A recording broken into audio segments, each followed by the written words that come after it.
The city never sleeps. Not in Valcross. Not when men breathe the same air as the rest of the world. Neon signs bleed red and gold across the wet asphalt, and somewhere beneath the glamour of the skyline, in a forgotten basement carved out of old brick and older sins, a young woman sits chained to a rusted iron chair. Her name is Kate, to those who love her. And very few people love her anymore. Her left eye is swollen shut. A cut runs along her jaw, dried dark. Her dress, once white, now carries the evidence of everything this night has become. She breathes slowly, deliberately, as if each breath is a choice she has to make on purpose. 3 men stand around her. They are not men you would trust with your dog. The tallest one, a thick-necked enforcer named, circles her like she is something he found in the road, crouching to her eye level. You know what I love about this room? Nobody can hear anything in this room. Not a scream. Not a prayer. Nothing. Kate says nothing. She stares at the floor. See, that right there, that silence, that tells me you're smart. Smart enough to know this is serious. He stands, but not smart enough to know how serious. A second man, lean and nervous with darting eyes, leans against the far wall, cleaning his nails with a small blade. He doesn't look up. Roland, the boss, said not to touch her face anymore. He wants her recognizable, laughing low. Recognizable for what? A funeral. For confirmation. He wants to confirm it himself before we, cutting him off. Relax. We're not there yet. We've still got time to have a little conversation first. The third man says nothing. He is older, gray at the temples, wearing a coat too expensive for this kind of work. His name is, and he is the one who actually runs things in this room. He watches Kate with something complicated in his expression, not quite pity, not quite cruelty. Something in between, quietly, without looking up. What are you going to do to me? The room goes momentarily still, spreading his arms. Oh, now she speaks. Did I ask a question? Calmly, precisely. We're going to make you suffer before we kill you. He says it the way a banker announces an interest rate. Clinical. Final. Kate closes her eyes. One tear escapes, just one, and she presses her lips together hard, barely a whisper. Does James know I'm here? Nobody answers immediately. Felix and Roland exchange a glance. Decker turns and walks to the far corner of the room, pulling out a phone, louder now, voice cracking. Does he know? Without turning, that's above your concern right now. 40 minutes across the city, in the penthouse suite of the Valcross Grand, a building that owns along with approximately half of everything else worth owning in this city, the atmosphere is controlled chaos. James Vale is 41 years old and looks like a man sculpted from discipline and bad decisions. He is tall, broad-shouldered, with dark eyes that have the unsettling quality of being very still even when he is moving fast. He stands at the center of his private war room, surrounded by screens and men who are afraid of him. His lieutenant enters quickly, tablet in hand. Boss. Update from the search teams. Not looking up from the city map on the central table. Tell me that we questioned people in the merchant district. Neighbors near Kate's apartment. A shopkeeper 2 blocks down. He pauses. She was taken by a man and a woman. We don't have identities yet. Very quietly. You don't have identities yet? I don't know, sir. Not yet. The silence that follows is the kind that makes grown men want to apologize for existing. Then why are you standing here telling me things I don't need to know? Marco straightens. James's younger brother by 6 years appears in the doorway. He is wearing the face of someone who has been out in the field and come back with nothing. Dad, I mean, James. He catches himself. Old habit. I was just about to check another location. The industrial quarter. There are 3 buildings that we haven't cleared. Looking at him now. And, I'll have something soon. Cutting him off with a gesture. It's Nick. The name lands like a stone in still water. Everyone in the room reacts. Small movements, a held breath, a shifted weight. You're sure? I'm sure. This has his signature on it. The timing. The method. Taking someone He stops himself, taking someone connected to me. It's Nick. He straightens his jacket. Let's go find that conniving piece of. He leaves the profanity unfinished, which is somehow more frightening. Come on. Let's go. The room empties in under 30 seconds. Nick, to those who once called him a friend, was once James Vale's most trusted lieutenant. He was also, for 4 years, the secret that nearly destroyed everything. That he is not a large man. He is precise. Elegant, even. He has the kind of face that makes you trust him instinctively, which is exactly what makes him dangerous. He stands now in the tunnel room, looking at Katerina with something that might be genuine regret if you squinted and gave him too much credit. To Kate, almost gently, you never learn, do you? Kate looks up at him.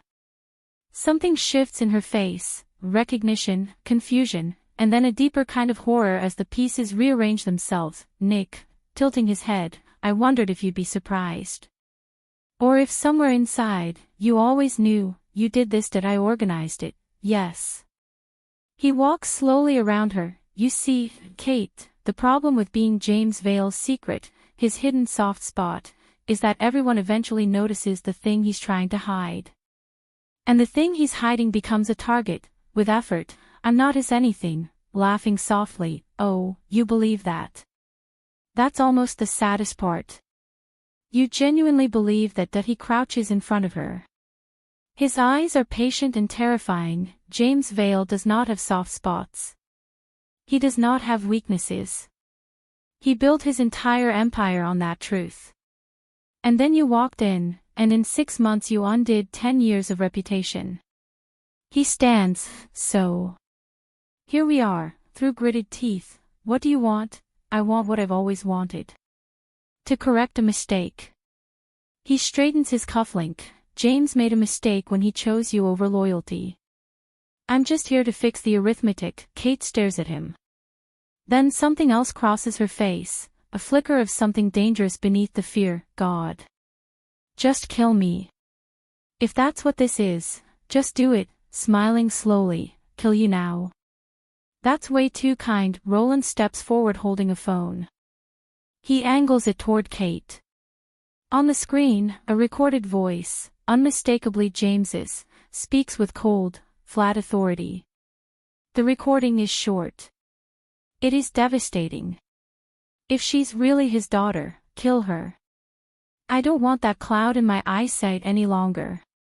Kate stops breathing. Nick watches her face with the focused attention of someone who has been waiting for this moment for a long time. You recognize the voice. Barely. That's really him, yes. Speaking about you, specifically. He lets a beat pass. You see, Kate, we questioned some people. Dug around in history that was buried very carefully. And what we found was, he pulls a folded document from his inside pocket and opens it with a slow, deliberate motion. Your father wasn't some ordinary man who died in an accident. Your father was Albert Marsh was James Vale's most significant enemy for the better part of a decade. Kate's face has gone white beneath the bruising. That's not possible. My father was, Albert. Yes. The Albert. The one James spent years trying to destroy. The one who built a competing network in the Northern Territories. The one who, he refolds the document, who died under circumstances that were never quite explained. He tilts his head. Are you sure about that accident story? Voice breaking. You're lying. That I'm not, actually. It's one of the few times I'm being completely honest. Kate is Albert's daughter. James knows. He's always known, or at least, he found out recently. And when he found out, he made a call. He gestures toward the phone. That call. He loves me. James, cutting her off with something almost like pity. You think James Vale could love someone like you? You were a distraction. A pleasant one, I grant you. You're clever and you're brave, and in another life that might have mattered. But you were his little distraction while I was away restructuring things in the East. Now I'm back. And you are a liability with a bloodline that makes you his enemy by inheritance. Shaking her head repeatedly. No. No. I want to see James. Let me see James. Let him say it to my face that he doesn't want to see you. He's disgusted that you're lying. You're lying. You're lying, sighing, fine. You heard the recording. That's as close to his face as you're going to get. Breaking, tears streaming now, why? Why would he? I never knew. I never knew about my father. I never knew any of this. Why would he? Simply, because in this world, Kate, what you don't know can still get you killed. That he nods to Roland. She's Albert's daughter. James's orders are clear. Let's not drag this out. Roland raises his weapon. The explosion at the tunnel entrance isn't loud so much as it is final, a sound that rearranges the geography of the room, sending dust and old brick cascading from the ceiling. The single overhead light swings violently, and then James Vale walks through the smoke. That he is not alone. 6 men flank him, professional and silent. But everyone's eyes go to James. They always do. That he walks into the room and takes it in with one slow sweep of his gaze, the men, the chains, Kate and the chair. His expression does not change. That is the most frightening thing about it. It does not change even a little. Nick turns slowly. To his credit, he doesn't run, James. Without inflection, Nick, gesturing around the room, you came yourself. I'm flattered, drop it. Nick blinks. Then, after a long moment, he lowers his weapon. Roland and Felix look at each other and make the smart decision to lower theirs as well. To his men, without taking his eyes off Nick, secure them. His men move. The room reorganizes itself in seconds. James crosses the room to Kate. He crouches in front of her.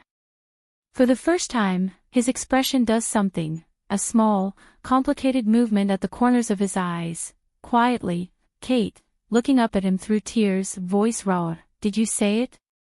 Did you tell them to kill me? He doesn't answer immediately. The recording, James. I heard your voice.